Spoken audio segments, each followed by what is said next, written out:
When I hear people talk about renovating a 100-year-old home in Toronto, I hear the same things. They think the danger is, in the demo, the mess behind the walls, surprises you'll eventually find.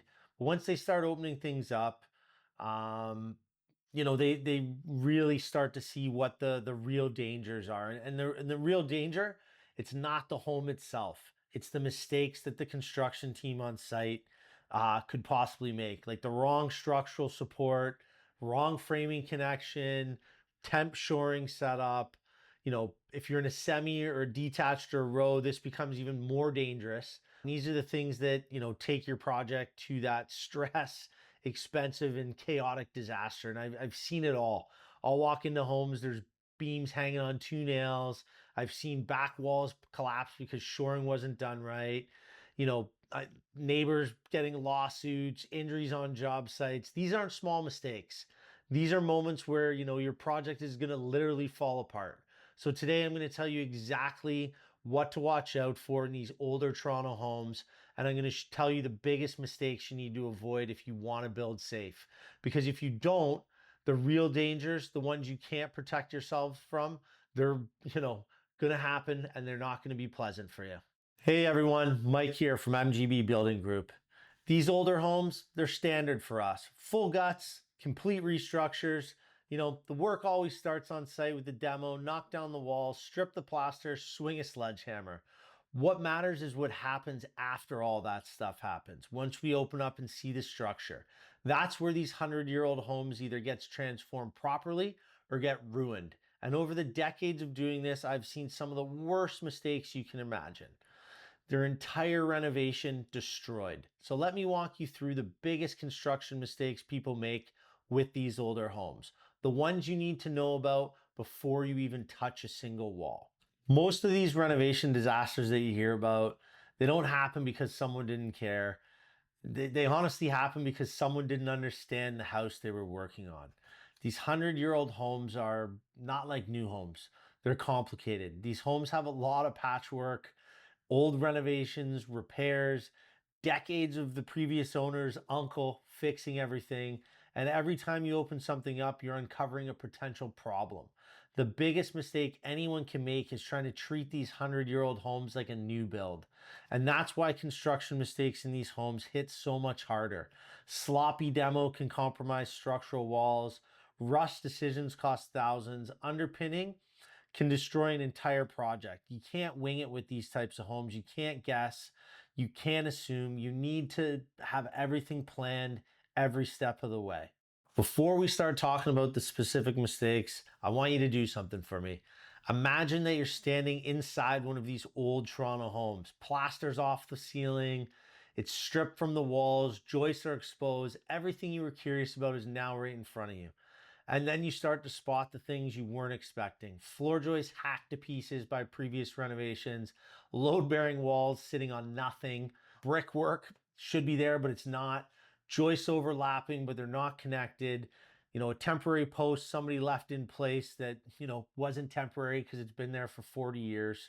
And that's the thing, the second you touch one of these elements, even accidentally, everything's going to change. One wrong cut, one beam gets installed incorrectly, the house starts to shift. So when we talk about what can go wrong, we're not talking about the cosmetic issues. We're talking about serious things that can really destroy your renovation and really, create problems for you. If you're planning a renovation on a 100-year-old home, reach out to us at MGB. These homes require experience. They require a team that knows what they're doing before the walls come down. The consultation is free and it might save you from one of these mistakes. Click the link below to schedule your consultation. Now let's dig into the real dangers, the moments where everything can go wrong. One of the biggest issues, that I see is, of course, at the structural level. And I'm talking about the structural that holds up your house, those temporary walls and that shoring that makes sure the carpenters can do their work to install the new structure. I see it all the time when I'm driving around other sites and, it's scary. The entire roof is removed. The rear of the existing house is gone. What's holding that all together? Not much. And for what? To save a couple weeks of time and maybe 15K? To me, that's reckless and dangerous. We always go step by step, supporting the existing and then removing load bearing members and then installing our new beams and our new post. You can imagine what happens next. We've all watched videos on social media where occasionally, it's on the news.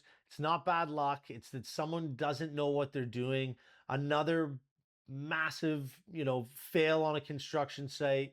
You see a house lean to the side, you see a house collapse, and that's all because the shoring wasn't set up properly and the temporary walls weren't set up properly before we started removing massive structural elements of the existing home.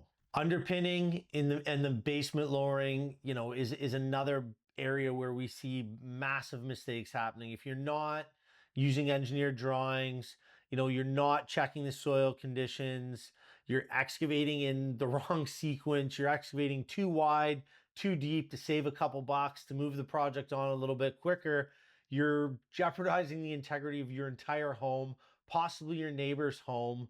And the aftermath of poorly executed underpinning is not good at all. Lawsuits, danger to neighbors' homes, getting your site shut down by the city of Toronto, causing massive delays and cost overruns for you. So this is one thing that you really, really need to watch out for and work with a team who understands this process properly. The silent destruction of the home is, of course, poor waterproofing.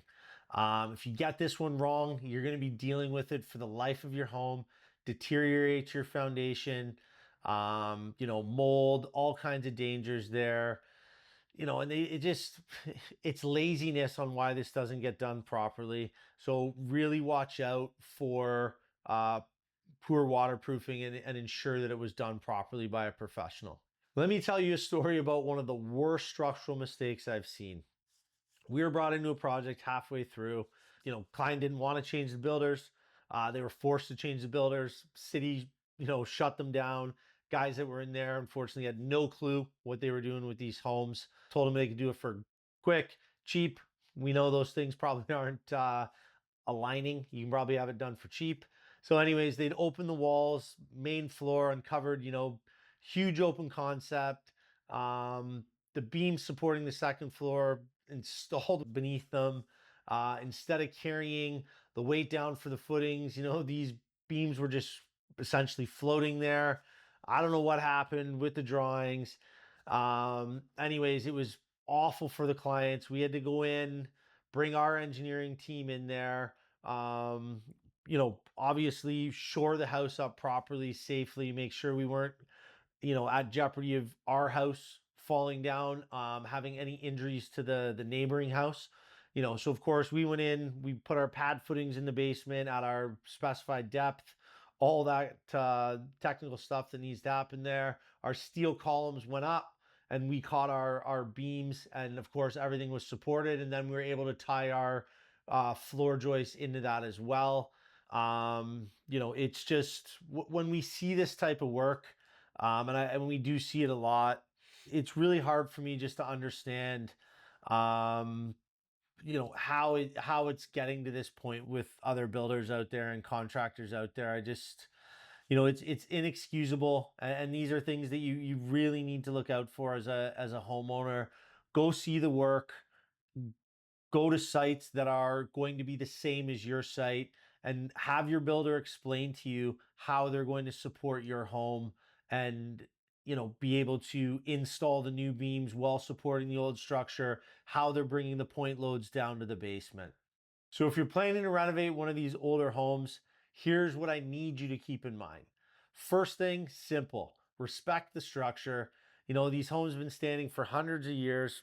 They're going to be a little unpredictable, but if you're investigating and you understand how the home's put together, how it was built originally, hopefully you have some information on how it's been modified over the decades, you should be able to, properly support that in place.